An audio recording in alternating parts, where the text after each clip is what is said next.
蜀道难，难于上青天。哼！季娘子，哎呦，你是鬼啊！你一大清早的跑来我，大早上闹什么鬼啊？你受伤了？我去叫诸葛来接你啊！哎，我能和你聊聊吗？你的伤口需要赶快处理，我见不得血。你怕我连累你？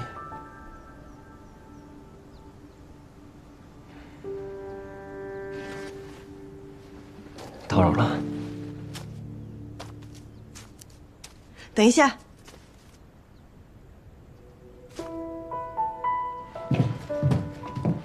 最好你惹的不是什么大麻烦，不然我把你丢到江里喂鱼。等着。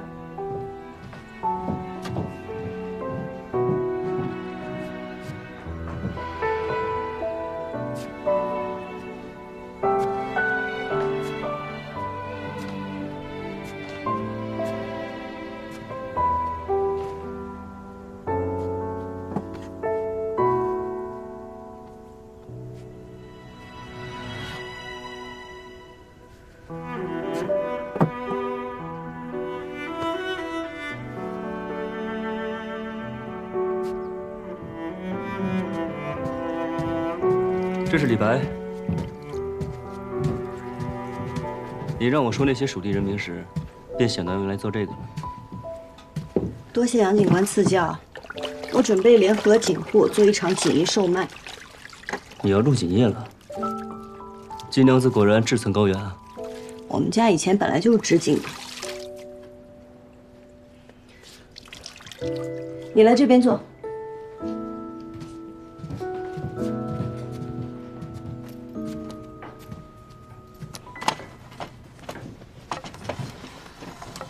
季娘子这是准备给我隔帘医治啊？我又不是大夫，你要救命也不会找我。那，擦擦伤口。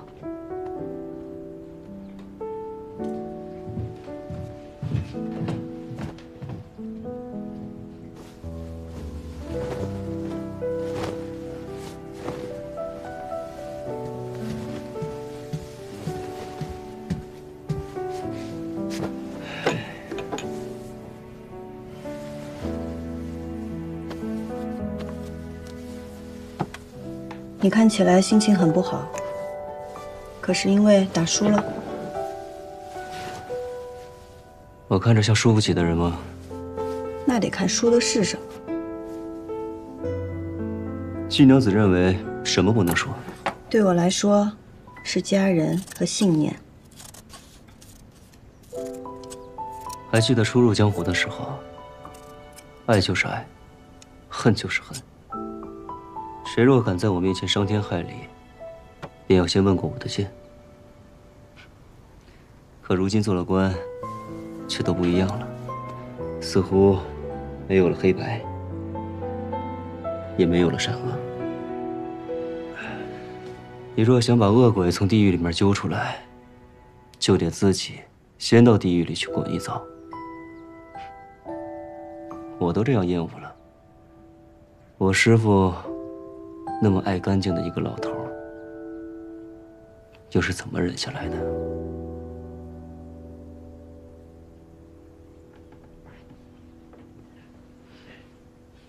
季娘子似乎不愿意跟我聊天。杨警官说话向来草蛇灰线，步步为营，我听不懂，所以也不知道该怎么聊。你想知道？可你若知道了，就下不了这条船了。我得先知道答案，再考虑要不要上杨警官这条船。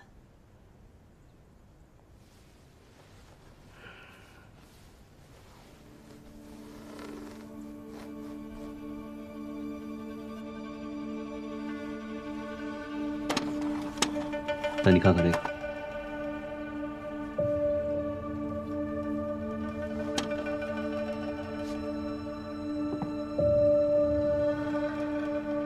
这是从哪儿得来的？捡的。有什么问题吗？不知道。上任警官沈如风是我师傅，我不相信他是病死的。我这次回益州，便是为了来查他的命案。这厮，就是我在查此事的时候得来的。这厮用的是我阿耶蜀红丝的配方，但染丝与织锦不同，天气、温度、湿度的不同，都会导致丝线颜色瞬息万变。染丝的人必须站在染缸边随机应变，所以，即便有了秘方，也未必能染出真正的蜀红丝。你说这丝是假的？为了增亮固色，用硫磺熏制过，与真正的蜀红丝谬以千里。我阿爷去世后，市面上偶尔也出现过仿制的蜀红丝，我见过几次，这次这个算是最接近真品的了。杨警官，上次你说宫中急需蜀红丝为皇后补衣，你不会病急乱投医，把这丝当作蜀红丝交往长安去了吧？你可还记得你阿耶因何获罪？你到底想说什么？我师父临死前，就是在调查蜀红丝，还有你阿爷的案子。金娘子有没有想过，我们想要的，很有可能会是同一个真相？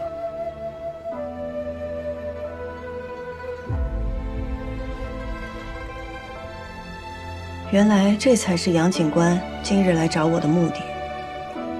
来之前没想说的，可不知道怎么了，聊着聊着，就都告诉你了。你不相信我？来日方长，我会让你相信我的。不过现下，还劳烦季娘子伸出援手，帮我系一下这个布条。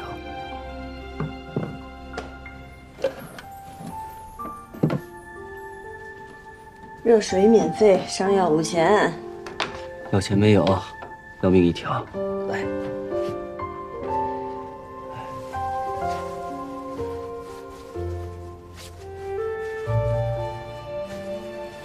哎，你系得轻一点。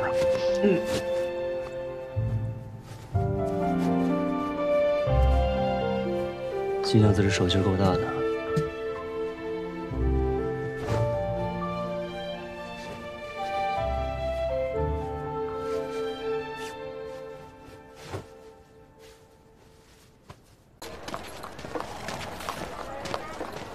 那厮不能往宫里献。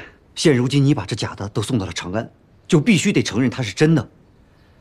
牛五娘就是想用这假蜀红，将你捆成一根绳上的蚂蚱呀！不送，他怎么会放过我们？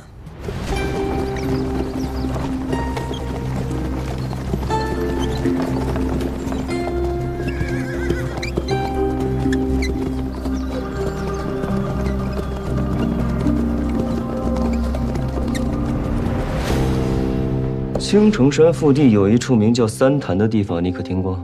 听说过。找人去那附近找找，尤其是在路过有蓝色野花的地方。你之前去过哪里？青城山。这就对了。你看，这种蓝色都在矿物染料中提取，很少在草本中出现。我所见过的只有一种野花有这种颜色，它长在三潭边。好，去吧。长安那边，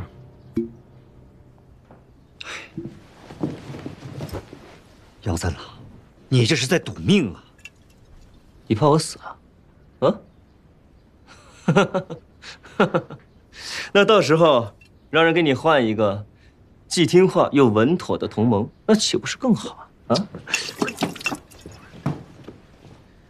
牛瑾不是回城，他怕是比牛五娘更不好对。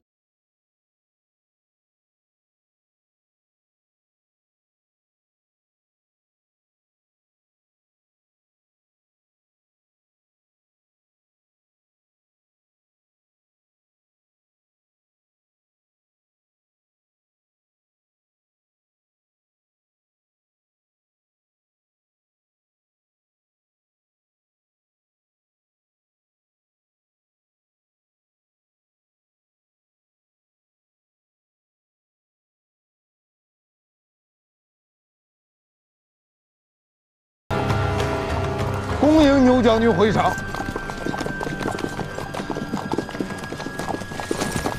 张刺史客气了。牛将军忽悠剑南道百姓，劳苦功高，辛苦辛苦。1年不见，牛将军还是威风依旧啊！牛将军，一路舟车劳顿，下官为您备了接风宴，不知可否赏光啊？你是新任警官？下官杨俊兰，见过牛将军。杨家大郎几届锦王盛名在外，不成想三郎也这样一鸣惊人啊！竟然做了益州城的警官。牛将军妙赞了，我呢也是第1次为官，还请将军多多提点。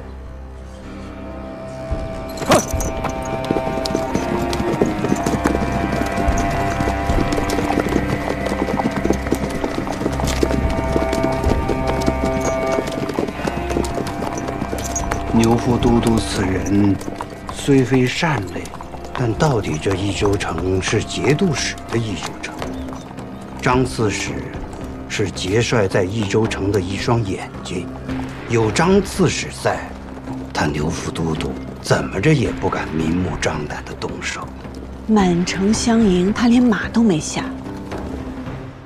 刘瑾手握兵权，战功累累，是节帅手下第1员猛将，他自然不把任何人放在眼里。但是，他只是个副都督，就算他再狂妄，终归还是有几分忌惮的。人家都说于掌柜不通人情，我看并非如此。人情是要给有人性的人做，没有人性，哼，我理他做什么？多谢于掌柜夸赞。您今日约我在此，可是那些衣服做好了？啊，那衣服就在对门的铺子里。晚些时候，请季娘子衣冠。季娘子这些好主意，跟谁合作，对方都会欣然接受的。为何找我于家呢？飞花会刚刚成立，有名气而无底蕴，和大景户同盟自然是最好的。于掌柜为人正直，人心宽厚，自是殷殷首选。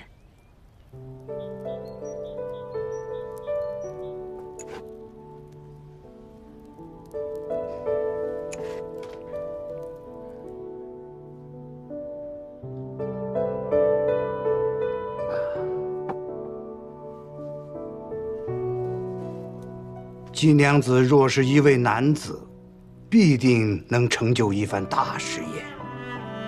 千秋万载，城市的女子亦不少。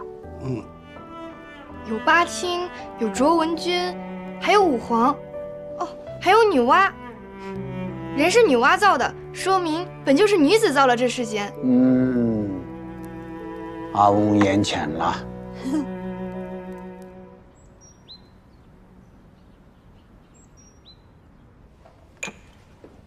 阿爷，请用茶。你好大的胆子呀！竟敢擅自决定自己的婚事！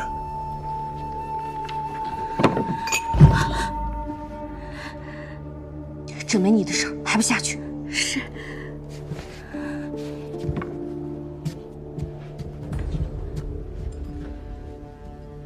阿爷，女儿并非钟情于赵秀远，而是为了您考虑。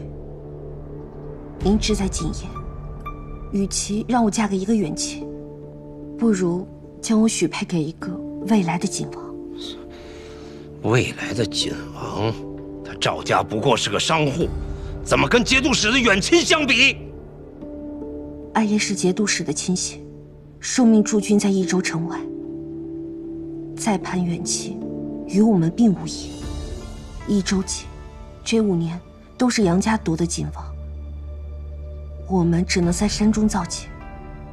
若女儿嫁给赵家，让赵家代替杨家，成为新的锦王，接手宫中订单，岂不是可以光明正大的偷天换日？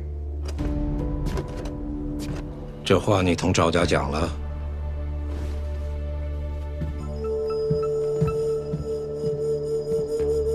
带女儿嫁入赵家，成为一家人，一荣俱荣，一损俱损。这个道理，我想他们会明白。哼，这个道理，恐怕连你自己也没想明白吧？女儿并非只顾念自己的亲事，我已握住杨金兰的把柄，要杀要查要留，皆由阿爷做主。我听说杨静兰查到锦房了，调杨金兰上钩的地方是假的，我们真正的锦房还在原来那处，戒备森严，还请阿爷放心。一连死了3个警官，朝廷之前不查，是因为自顾不暇。如今太子缓和了两派之争，朝廷断不会像之前那样对地方睁一只眼闭一只眼。蜀锦价值连城，朝廷绝不会放任。等这批织造完成之后，立刻把那锦房处理了，以免夜长梦多。至于那个警官，暂且先不要动他。女儿明白。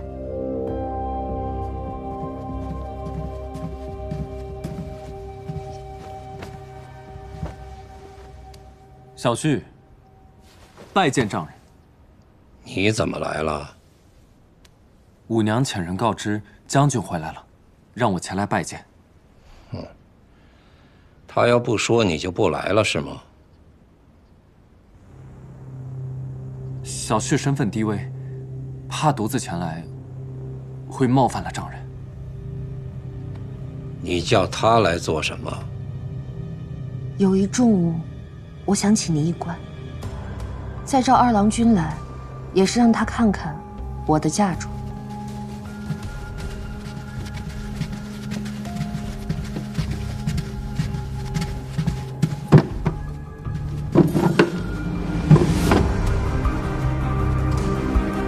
蜀红丝。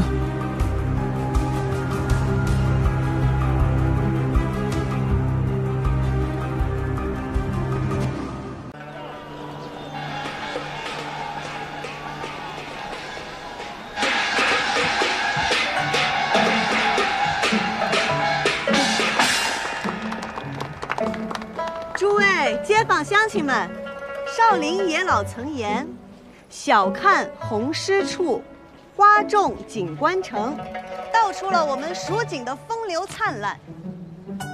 前不久，我们飞花会借青莲居士、女教书等名士才女的诗词，挥发灵感，与余家锦合作，做成10种华服，今日与大家共赏。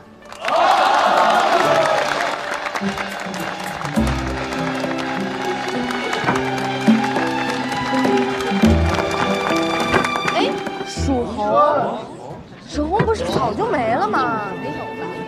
怎么回事？我季家以蜀红丝闻名，家父去世后，蜀红丝也随之绝迹。但蜀红一词，它的原意是指蜀地染出的红色。小女不才，不能重现我阿耶的蜀红丝，但是我能为大家现看更多的蜀红。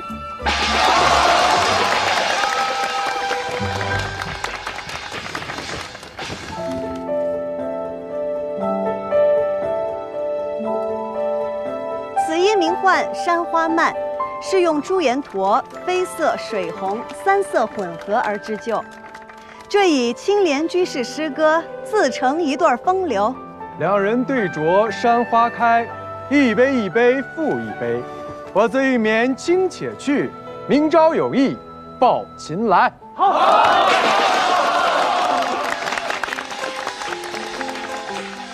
此衣名唤酒匣，留银红做主色，丁香和橘红为配色，乃是取自女教书的诗词。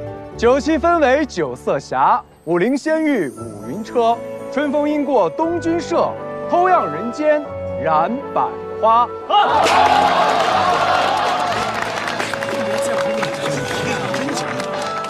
诸位，接下来为大家奉上《虞美人》。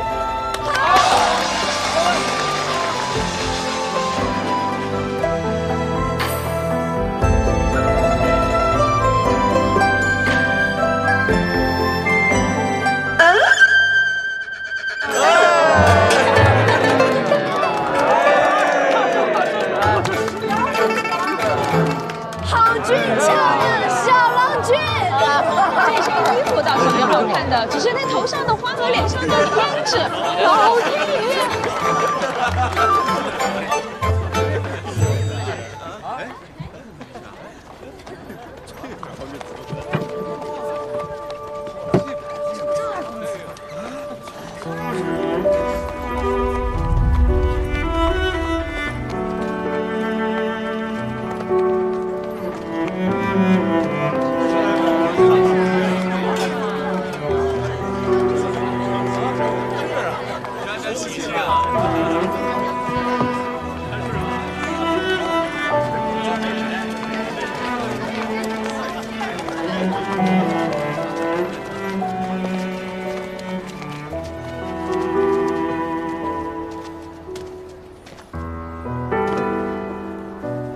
这是赵家的迎亲队，莫要挡道，速速让开！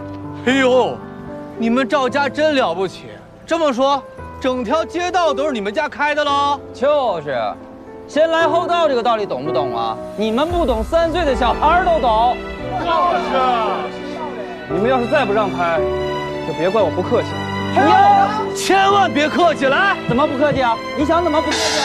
不客气，来呀，来呀！怎么样？怎么样？怎么样？你想怎么样？你说怎么样？你想怎么样？你告诉我怎么样？怎么样？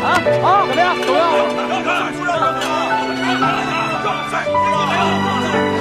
我们快点啊！让开！说了我们不让，谁不行？让！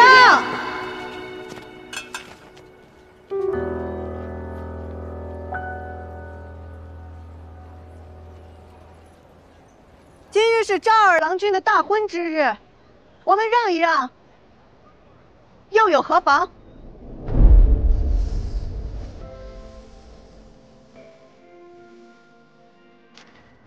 让路可以，但是这份热闹不能让！哎，我给你们舞一段！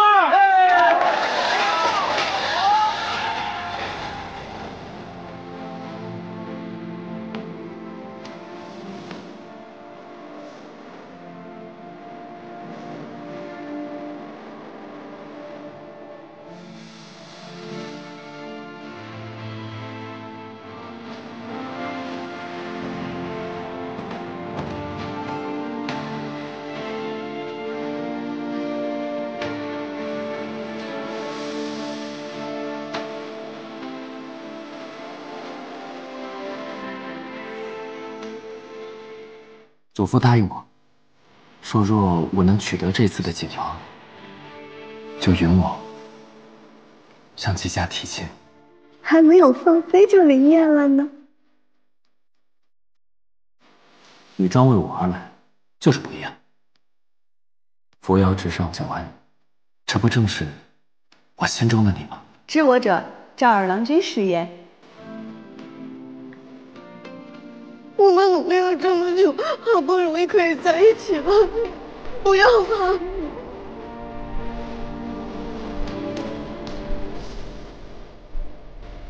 也许我们的情感并没有你想的那么重，但是我放弃你，是我自己的选择。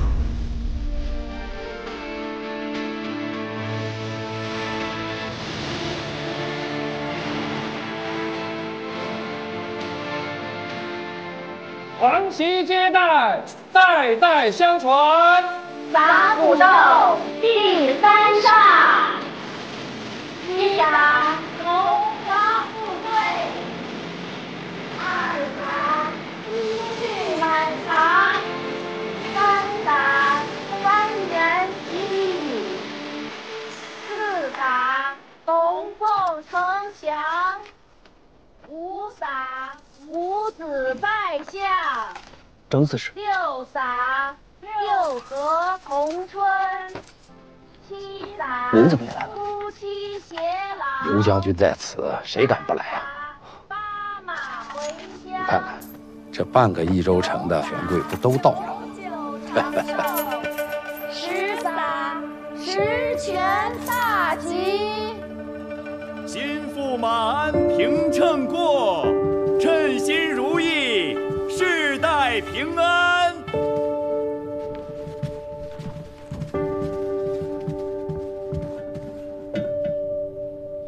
望庆展拜，夫妇一体，携岁永离。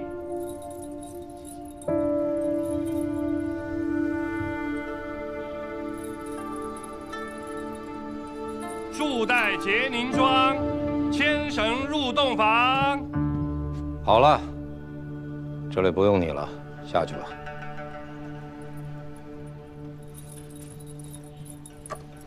贤婿留一下。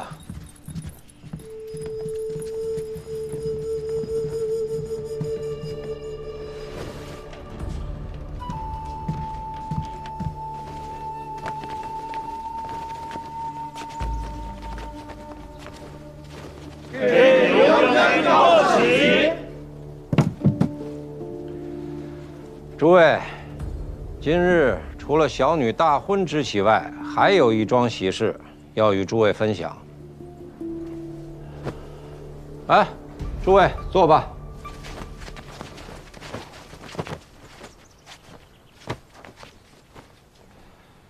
贤婿，趁着今日大家都在，把你的心血拿出来，让大家看看。是。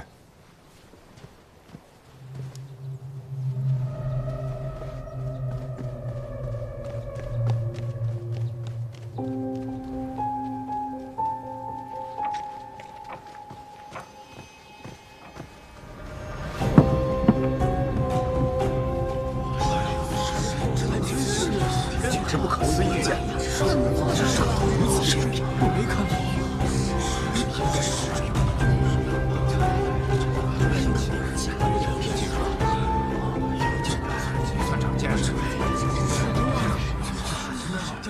蜀红一出，千红枯。六宫粉黛无颜色，可惜自季归南获罪身死，蜀红也自此绝迹。多年来，我赵家儿孙们立志重现蜀红的风采。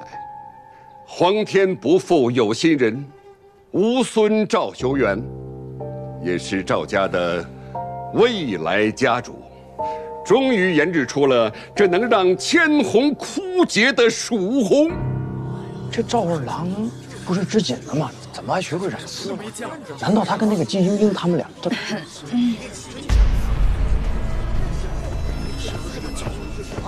各位也都是锦业的老人了，也都见识过当年蜀红之绝伦。今日就请大家瞧瞧，晚辈所染的是不是真正的蜀红？不是早就失传了吗？哪像？这些年，人人都说染出来了，可结果呀，都出事了。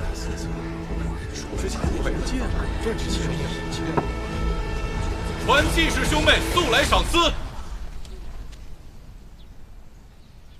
哎，赶紧，把今天赚的钱数数，我们跟余家46分成。行，46分成。哎呦，今天可真没少赚。不好了，赵修元染出了蜀红丝。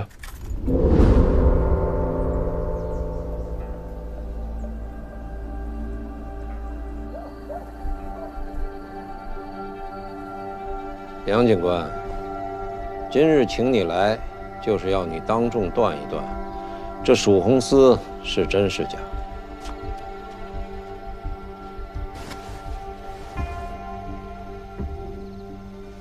刘将军，这蜀红丝真假肉眼难断，但下官记得，当年蜀红丝过碱水而不褪色，是真是假，一验便知。上碱水。请各位勘察。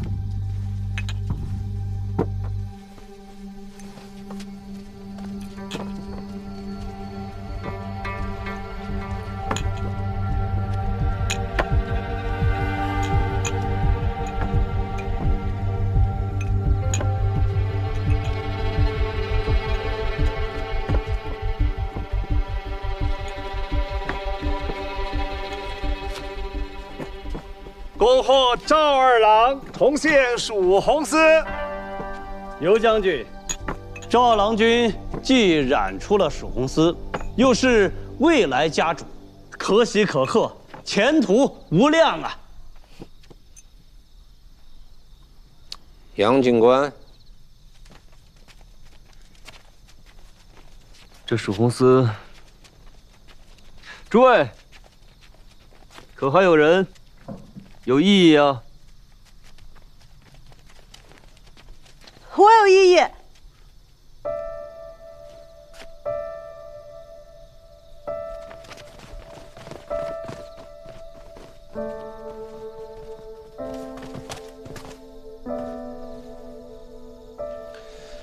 季娘子来的正好，看看与你阿耶的曙红丝有何区别呀？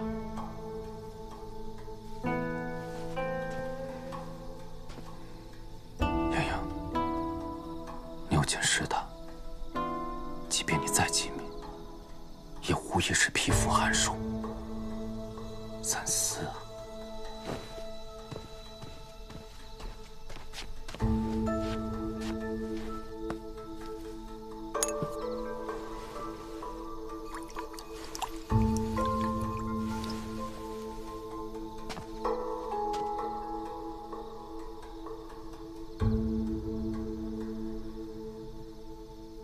这丝颜色不对，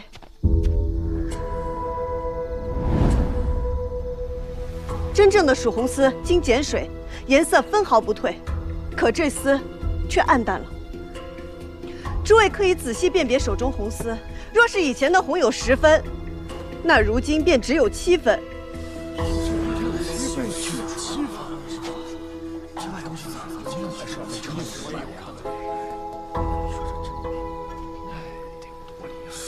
大家可都看出区别来了吧？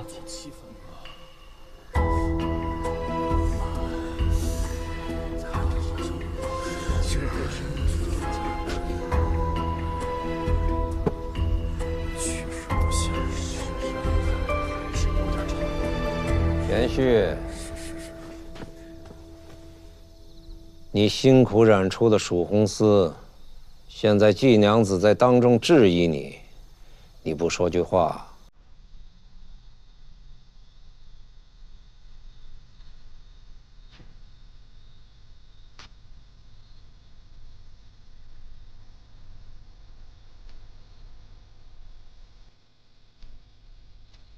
众所周知，曙红丝是季伯父所独创，自家阿爷所创的丝，失传多年，却被他人所染。他一时间难以接受，可以理解。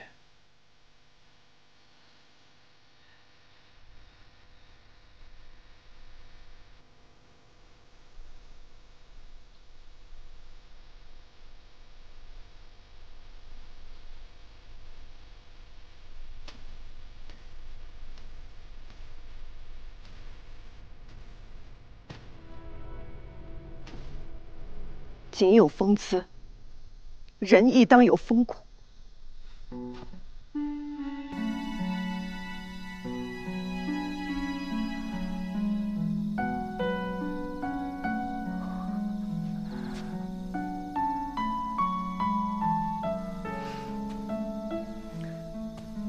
今日我便不信，在场只有我季莺莺一人能看出这丝褪色。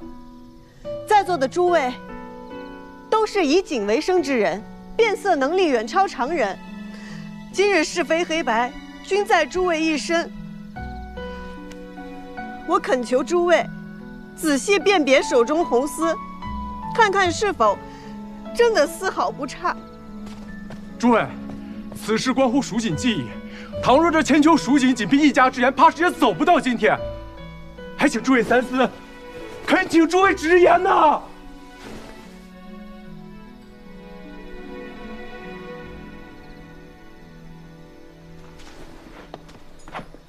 刘将军，晚辈眼拙，着实瞧不清这褪没褪色。不过我曾亲自摸过季家染制的曙红丝，这手感确实是不一样。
娘子，嘿，你就是想当众问个明白是吧？好，本将军帮你问。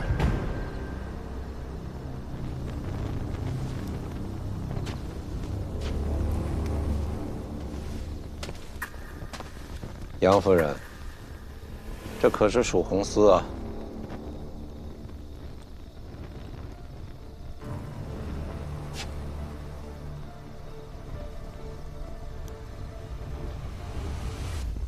民妇只懂生意，不懂织锦，所以也看不出这丝有什么区别。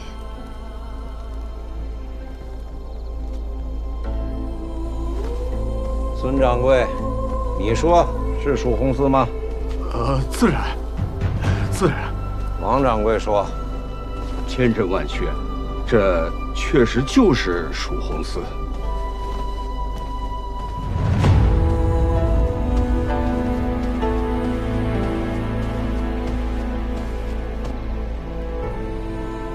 大家觉得呢？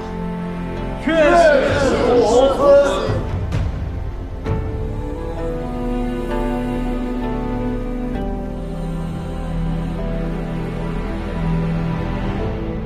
指鹿为马，颠倒黑白。英英，你看清楚了，这就是权势。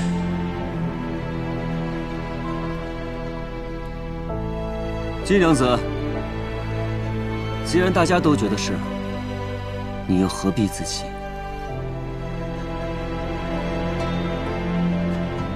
兔子是不可能一口咬死老虎的。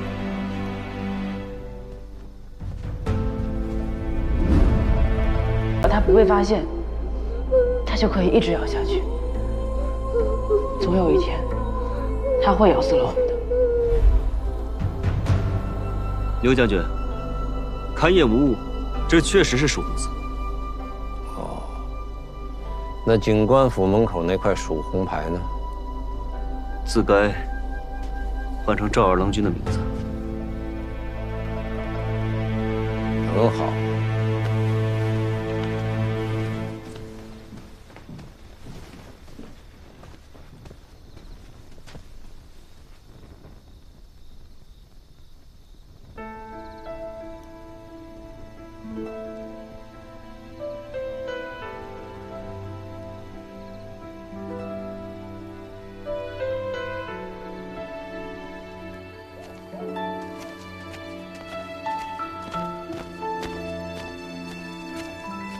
英英，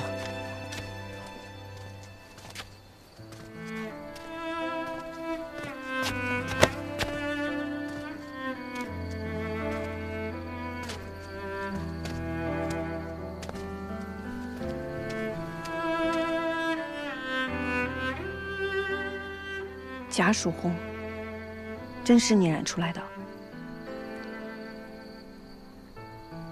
现在是了。你明明知道我最在意什么，却亲手毁了它。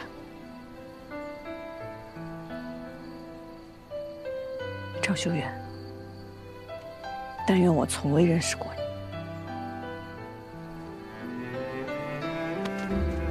你。英英，不要跟你无法抗衡的人为敌，这样受伤的只能是你自己。到此为止吧。大婚之日，这些话还是留给你的心腹吧。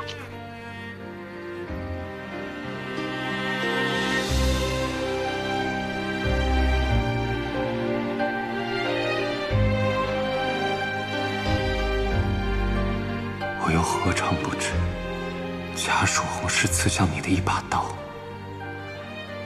可是这把刀，我不拿，也会有别人来拿。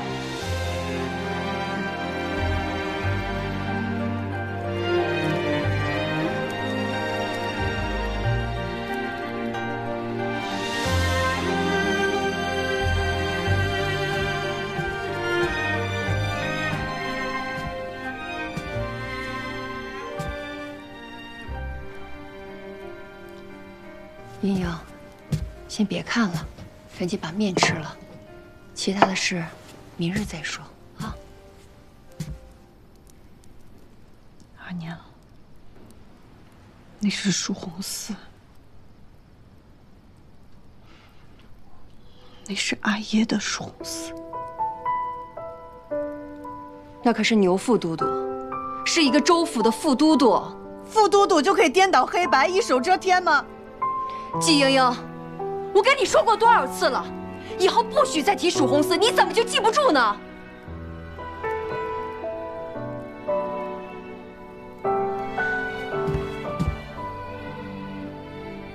把面吃了，早点休息。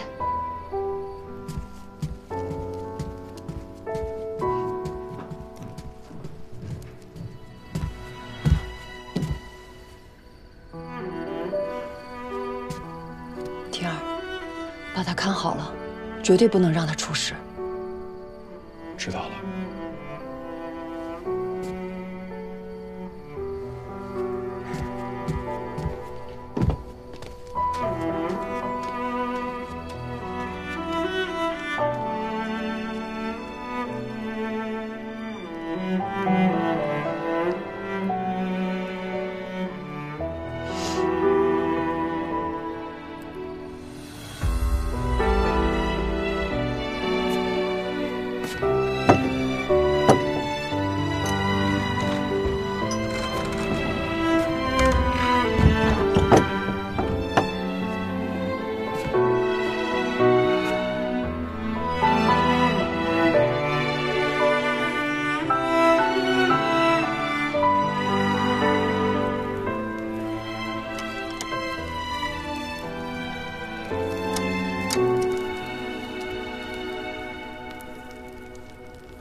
夫君，希望你不要怪我，我只希望一家人能平平安安就好。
对不起，对不起，也对不起。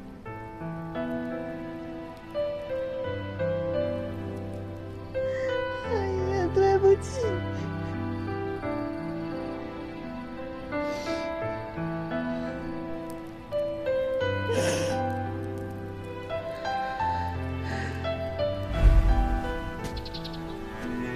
你阿爷的事，什么时候想查了？随时来找我。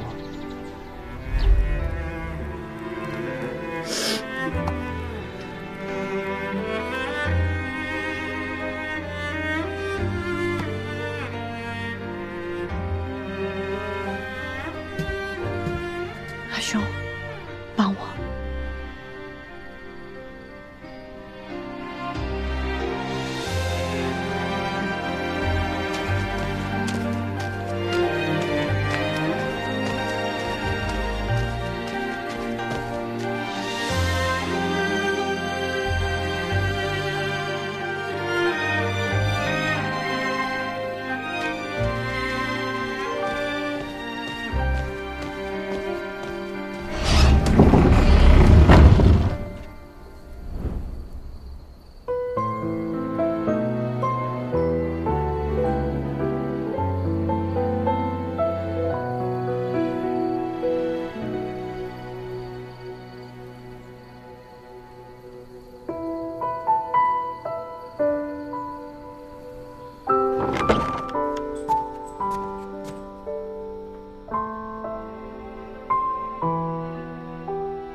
子是不可能一口咬死老虎的，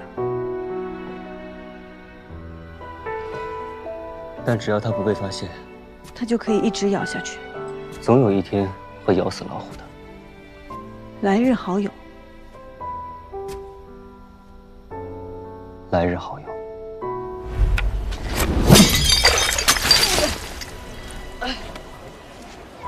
谁扔我？老队长，这人是药口。哎，你这孩子又胡说八道。他身上的衣服是含光锦，寸锦寸金。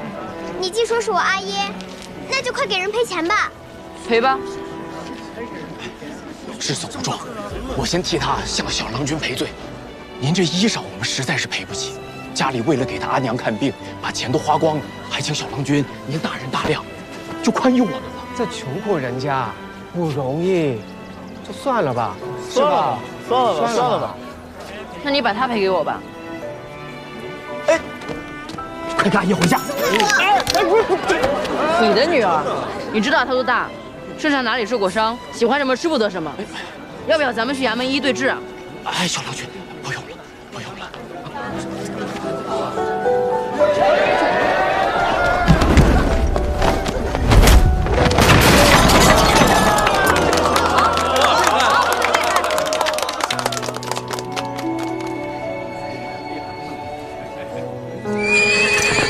三郎君，家主只是一时气急，下手重了些，罚得狠了些。送信的人只是说官兵围住了你家，或许有什么误会。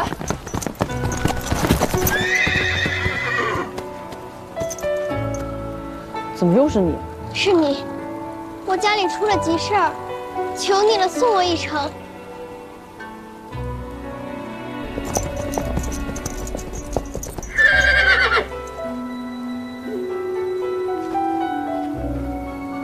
若是我家能逃过此劫，我定去交你这个朋友。既是来日好友，便再送你一程。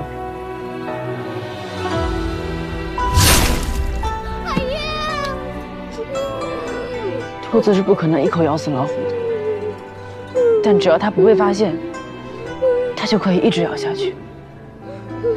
总有一天，它会咬死老虎的。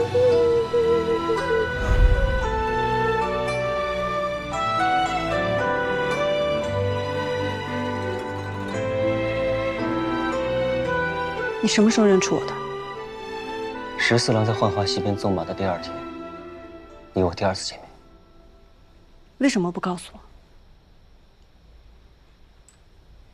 你是不是早就知道他们染了家属红，在染房给我看的便是，对不对？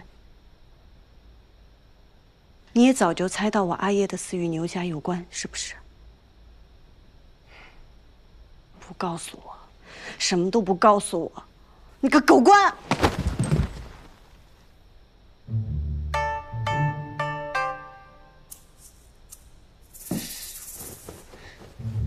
学会了，这招我还没用过，对我不好使。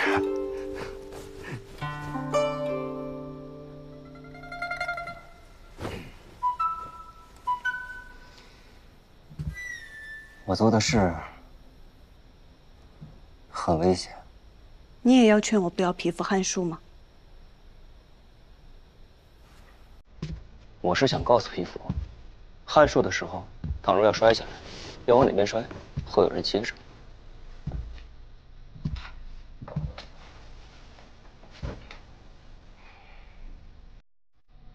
你知道我会来，你在等我？也不完全是。你到底在山上发现了什么？有人往山里运丝，你说他们这是要做什么？那日我让你看的碎布料，便是从那些人身上割下来的。我已经让人根据你的指点，去山里找位置了。一旦发现，如何？道之所在，虽千万人，吾往矣。梁金兰，你答应我一件事吧。你想让我做什么？我们合作。合作？你想查什么，我都能帮你。但是我需要知道，我们若是合作，你背后之人能不能护住季家？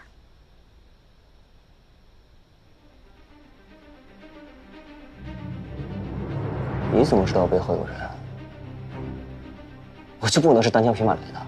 光靠你自己能考上警官？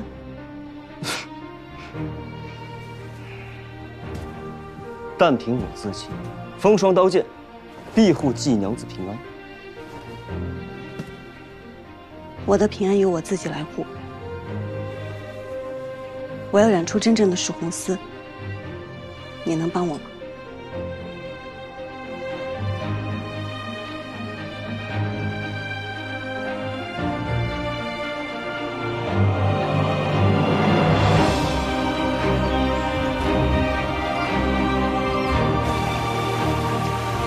阿耶死后，我便无法见血，恐惧流动的红色，这就是为什么我一直染不出蜀红丝的原因。当年你与我一起看见我阿耶之死，杨金兰，帮我一起面对他。一会儿不管我发生什么，你都不要停下来。好。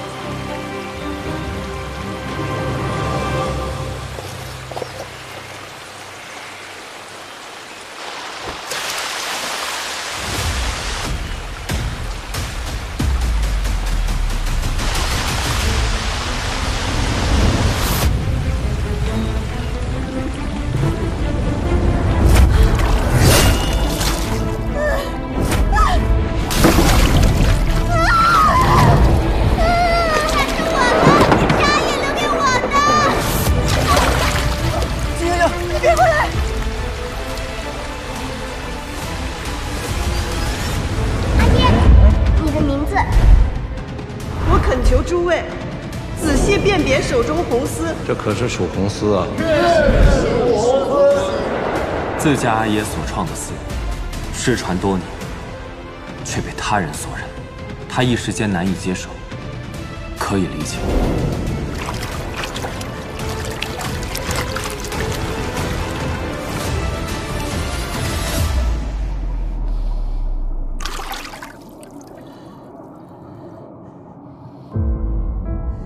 继续。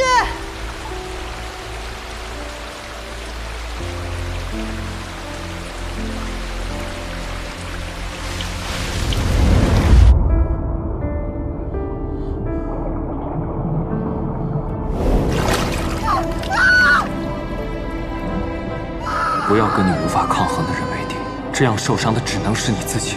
到此为止吧。季归南以次充好，欺君犯上，负隅顽抗，就地正法。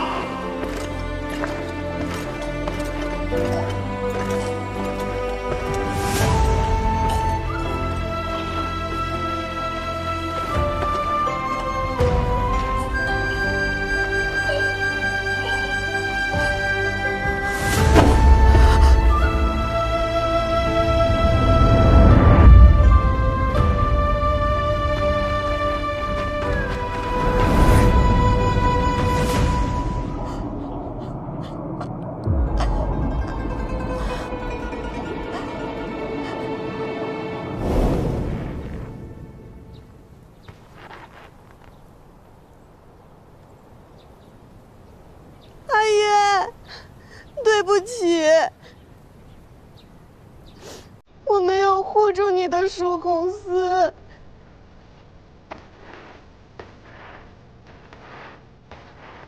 阿爷，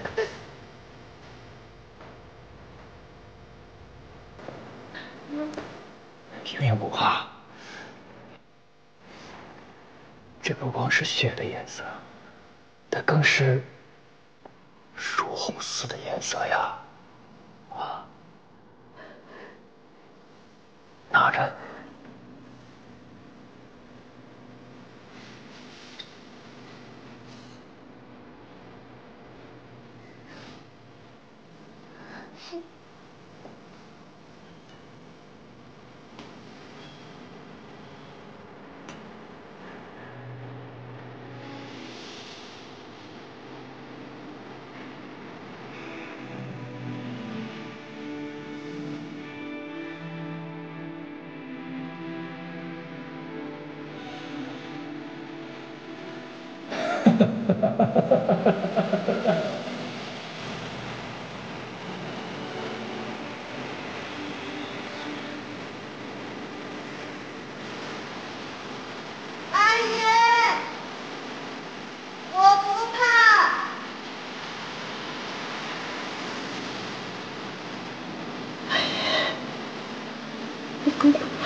我一定会染出曙红丝。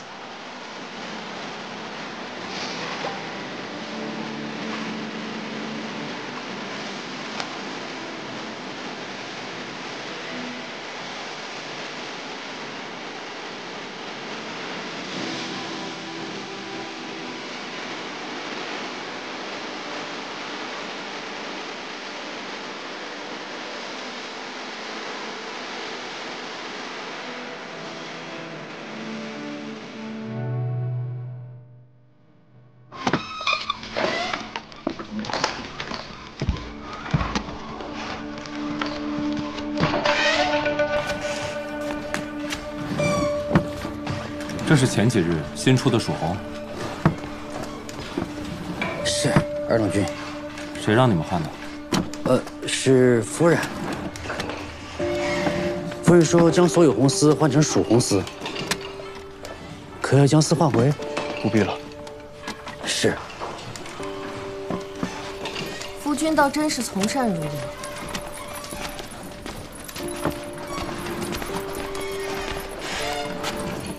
既然已经决定了，又何必优柔寡断？夫君放心，今年的锦囊一定是赵家。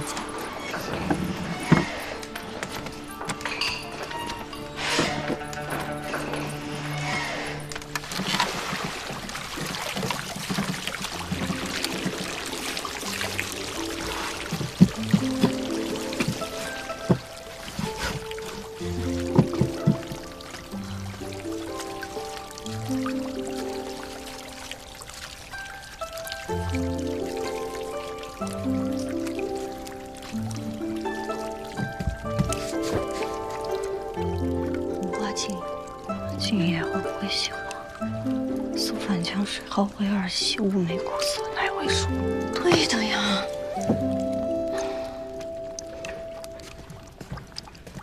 阿兄，还是不成吗？早知道小时候我就跟阿爷学仔细一点。或许是时间与温度上有所差异。虽然这些年我未能染红，但是我从未放弃钻研。 以我的经验来看，可能还是染料不对。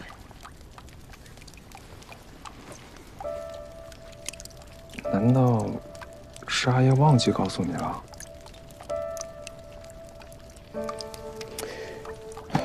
有人能染出相近的曙红，那说明大抵他们也是有曙红秘方的。或许阿爷早就料到曙红秘方会被泄露，但那会儿我还小，他并不是忘记告诉我。 是不能告诉我。阿爷会对别人保留，但绝不会对我们保留。他从不撒谎，他一定是把完整的秘方告诉我们了，只是我们没有发现。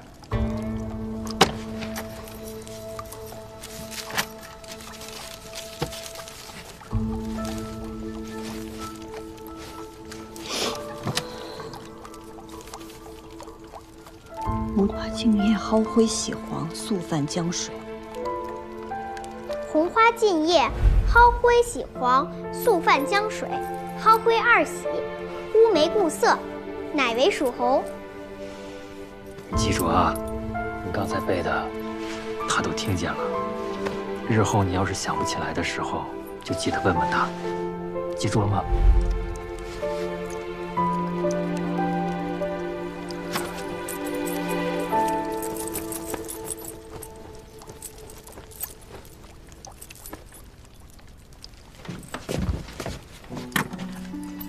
解开它，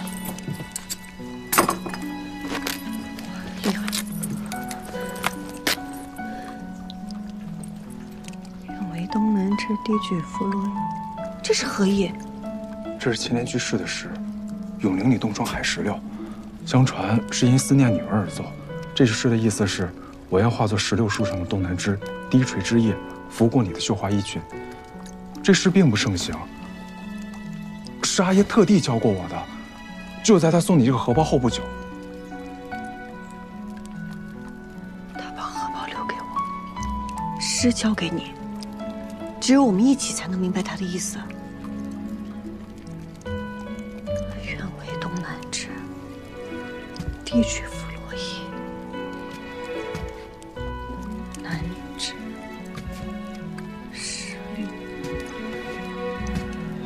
石榴？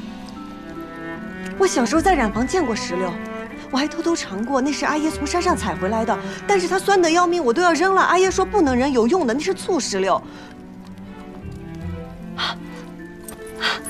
阿爷没有骗我，他真的帮我想起来了。阿爷没有骗我，阿兄，我们想起来了。阿兄，阿爷没有骗我。阿兄，我一定会让所有人都知道，蜀红丝是我们季家染出来的。好。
你不是在家染丝吗？怎么跑这儿来了？我缺一位染料，你怎么在这儿啊？我和几位酒肉朋友，杨警官，我们几个在这儿。你们认识？认识啊。这不用说了，让我来猜猜，这位可是三道堰的季娘子？真是三道堰的季娘子。 那就对了，原来是季娘子。季娘子，久仰久仰久仰久仰。季娘子在某人的信中，那可是文君酿两坛可不够喝。季娘子，你可有所不知，我们认识这么些年，从未见她3坛。3坛。季娘子，既然你是杨警官的朋友，那就是我们的朋友。有什么需要帮忙的，我们义不容辞。 啊，多谢多谢。这句话还像句人话，不过不用了。季娘子要的东西，还是自己去拿的好。啊！哎！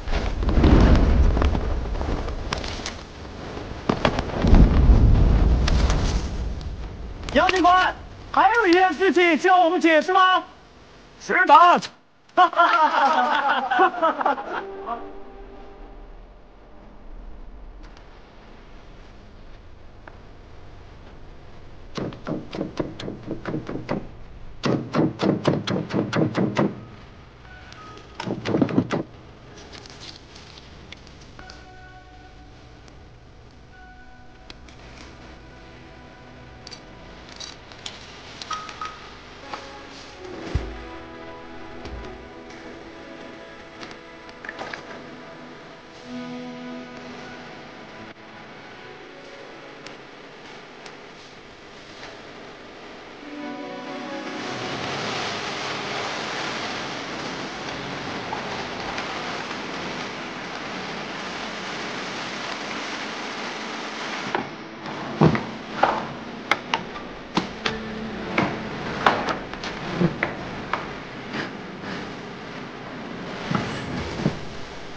主任，前面就是益州城了。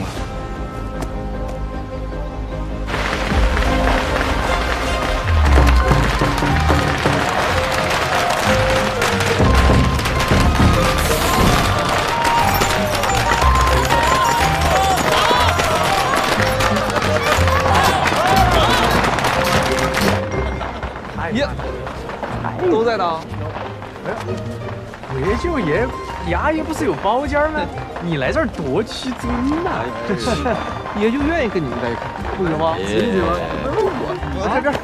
哎呀，不是，这真能行。今日多亏了你，若不是你，恐怕大家都要在牢里相见了。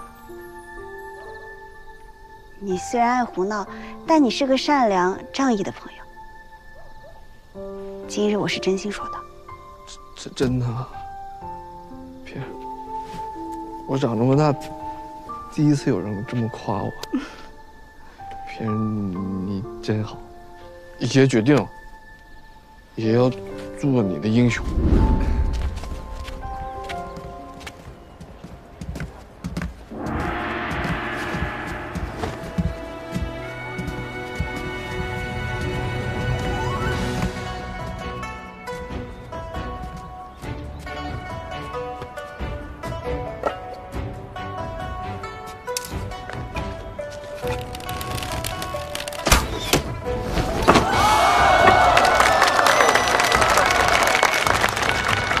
益州府10月9斗锦会，锦王出，斗锦盛会正式开场，有请上届锦王杨家斩锦出场。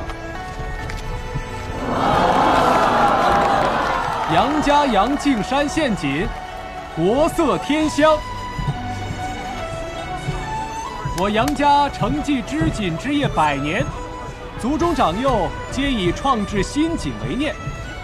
今年所织锦画图案样式还在其次，最重要的是牡丹花开10色，各有不同。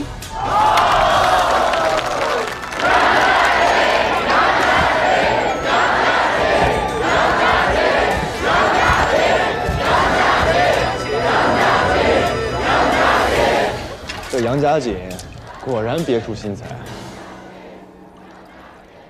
新锦如何，花开10色又如何？今年的锦王只会是赵家。不错，有5年的夫妻在，二郎自不会有事。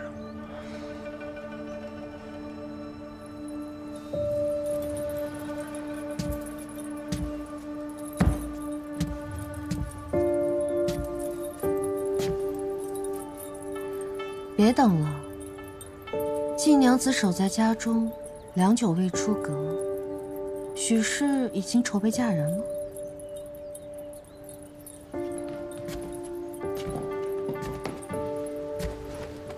阿翁，孙儿先去准备了。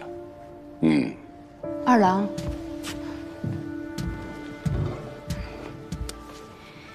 你阿爷为你今日之事准备良久。积劳成疾，不能亲来，但他一直在家里等你的好消息。你可一定不要让他失望啊！去吧。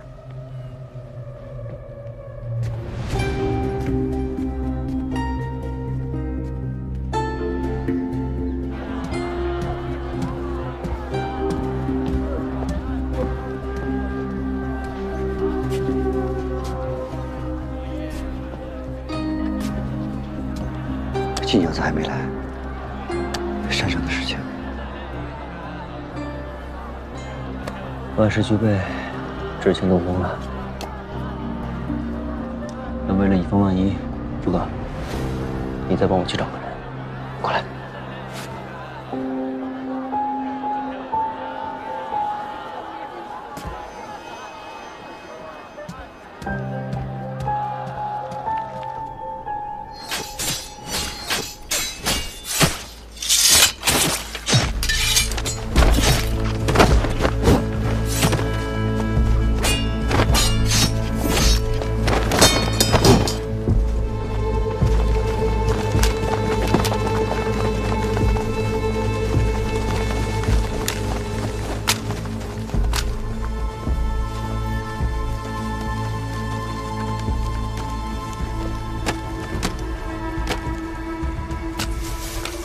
终于找到他们老巢了。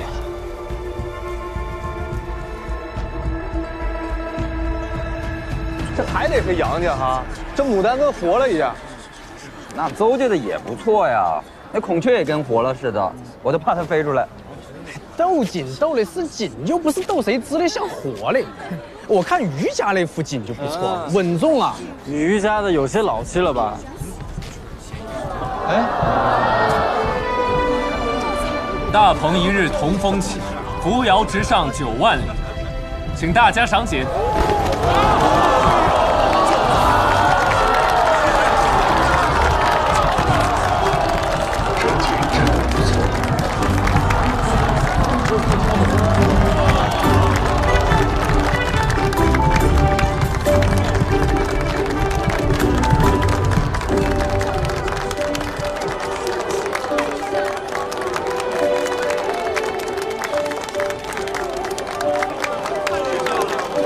还有不过如此吗？这锦我看着还行，我看一般。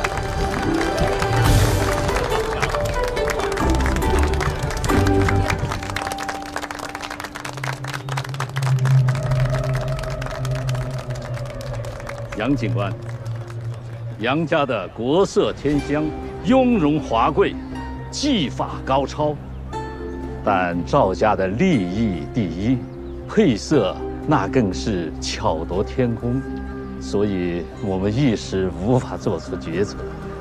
依您看，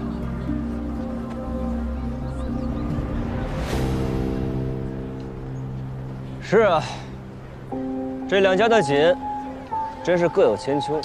依我看，这天色尚早，既然难以决断的话，那就再看看，再想想，再斟酌斟酌。杨警官是在等谁啊？既然胜负已经分晓，那麻烦您宣布结果吧。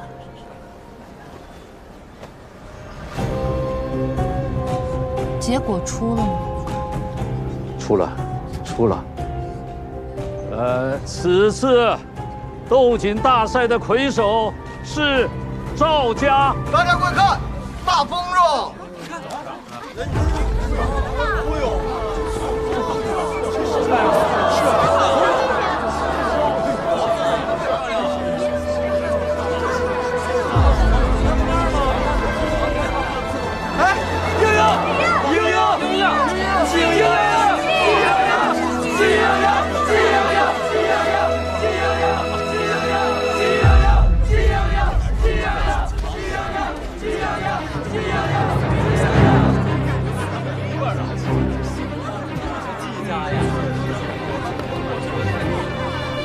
阿娘，你看这个风筝的颜色，难道是蜀红丝？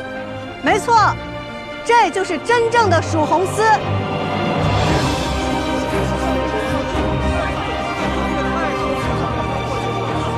不是说这家再也染不出蜀红丝了吗？静英，你这蜀红风筝从何而来啊？昨日染不出，不代表今日染不出；旁人染不出，不代表我季莺莺染不出。